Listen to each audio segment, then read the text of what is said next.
soalan yang menarik. Bolehkah main strolling waktu malam?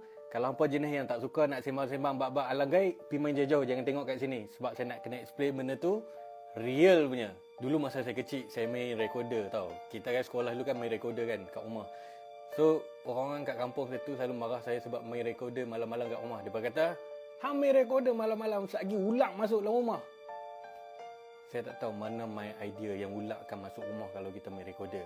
Tapi untuk menjawab soalan ini secara ilmiah, saya akan jawab dalam dua cara. Satu, sudut yang praktikal, dan kedua, sudut yang spiritual. Untuk sudut yang praktikal, dia sebenarnya macam ni. Kalau hang nak main strolling malam-malam kat rumah, dipersilakan. Kalau menurut saya lah. Sebabnya, main strolling malam-malam ni lagi layan, dia lagi syok sebab kita lagi relax, kita lagi senang nak connect dengan kita punya emosi.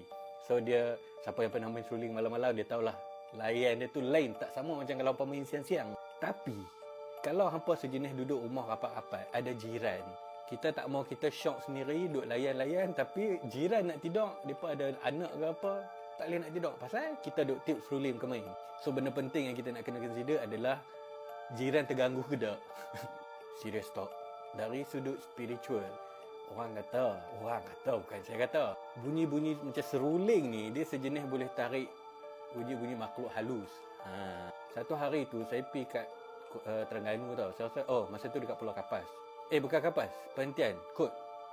Jadi saya duduk kat situ, bermalam kat situ dengan orang yang memang orang situlah, dengan lokal. So kami macam lepak. Lepas tu mereka macam, Wan, main strolling kan? Main strolling tengok. So kita pun main strolling. Tapi ni meremang nak cerita. Masa main strolling tu, saya perasan ada benda-benda lain main. Bukan saya seorang saja yang perasan. Orang yang lokal kat situ pun bila mereka perasan adalah satu makhluk yang datang tu atas pokok. Lepas tu mereka pun perasan benda tu. Mereka kata, Wan. Saya pun dah macam, ni tak boleh teruskan ni. Sebab memang hakikatnya bunyi-bunyi yang macam ni, sebab bila kita main malam-malam, dia memang akan tarik benda-benda yang benda-benda tu lah. Dia jadi seronok nak layan juga. So yang itu pengalaman yang memang pada saya macam, memang bunyi-bunyi tu memang boleh tarik makhluk-makhluk halus. Terutamanya bila kita duduk kat hutan, duduk tepi laut.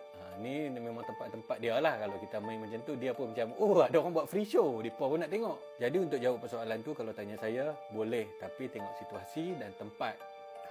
Kalau hampa ada cerita-cerita yang menarik yang berkaitan dengan benda-benda macam ni, jom share. Kita bukan sembang bab-bab akademik je, kita sembang bab-bab spiritual sekali.